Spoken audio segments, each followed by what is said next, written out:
Uruguay's ex-president Jose Mujica has died at the age of 89. That was after losing his battle with cancer. Mujica, widely known as Pepe, was the president of Uruguay between 2010 and 2015. He transformed the country through progressive social reforms. Mujica was known for his humble lifestyle.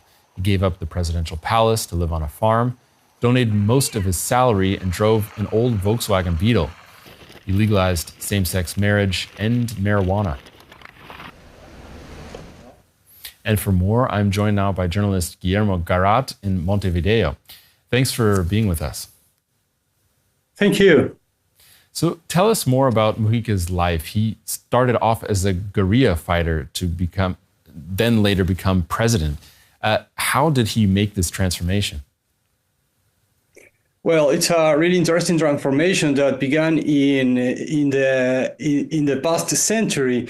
Mujica gets involved in politics in the 1950s with another political movement. But in the 60s, with all this wave of revolutionary left in Latin America, he joined, actually he was a leader of the guerrilla, of the Tupamaros guerrilla, which was a guerrilla defeated in the 70s by a military coup in Uruguay.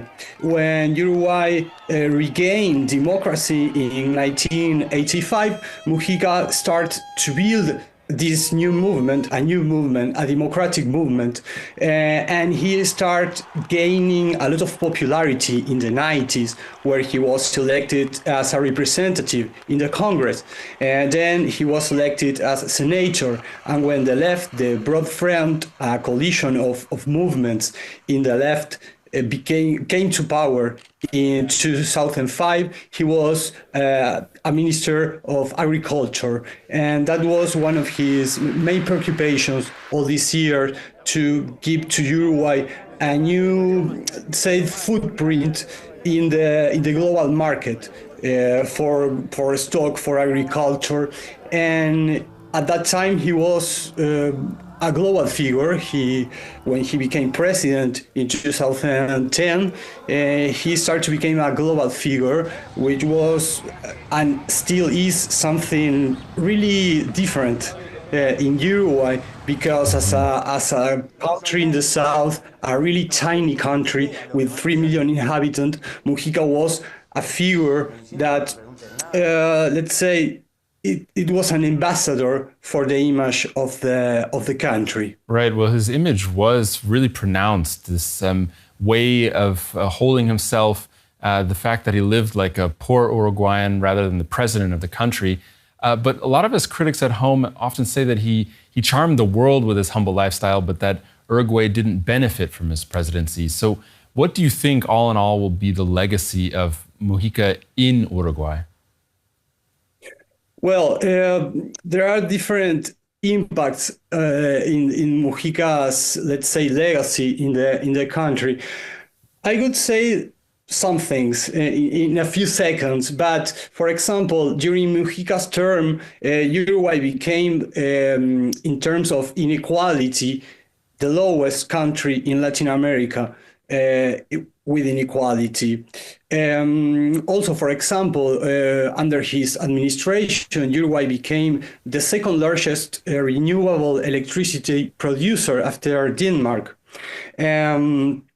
He also, I think he ruled for the people, and he made several progresses, for example, in poverty.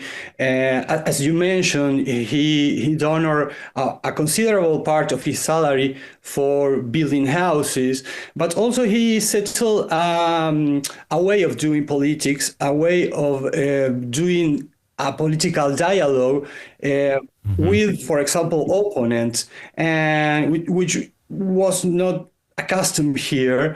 And I think that, like, the legacy is also a culture of political dialogue, dialogue in these days. Okay, journalist Guillermo Garat in Montevideo, many thanks for your insights. Thank you.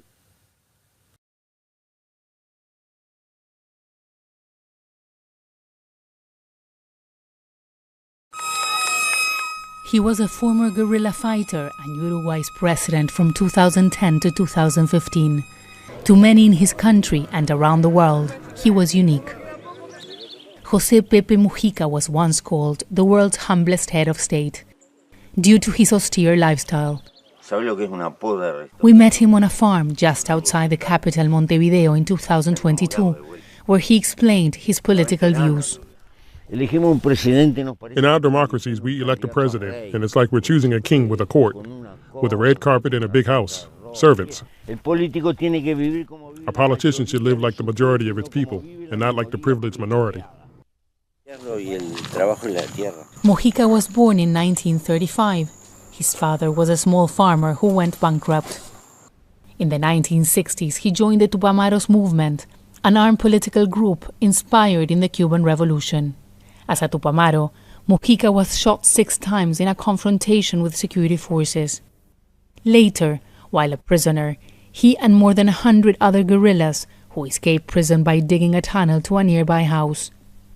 He was reapprehended again in 1972 and remained in prison for a total of 13 years, spending much of his time in solitary confinement. Concentration in wealth actually caused inequality. This is outrageous, but changing it wasn't that easy. We thought it was possible, and we lived in that era. Many old people say that young people do not believe in anything. No, young people have nothing to fall in love with. We were convinced. We were ready to risk our lives. Mujica was a congressman, a senator, and the Minister of Agriculture before winning the presidency in 2010. As president, he worked to unify Latin America. He legalized marijuana and implemented a process that allowed Uruguay to become one of the leaders of renewable energy around the world. Experts already warned what is going to happen to the world. But the problem is political, and we don't have the strength to counter the interest to make it stop. The economy is stronger than political decisions. We have to ask ourselves whether mankind is an animal that goes against its own interests, because the ecological barbarity that has been done. Now we know what happened, and we keep on doing it. Mujica left office with a relatively healthy economy and social stability that bigger neighboring countries could only dream of. In 2024, he played an active role in the campaign to elect Uruguay's new center-left president, Yamandu Orsi, who was seen by many as his political heir. Pepe, as people called him, will be remembered for practicing what he preached: a farmer and a simple man who believed the world could be a better place. Make sure to subscribe to our channel to get the latest news from Al Jazeera.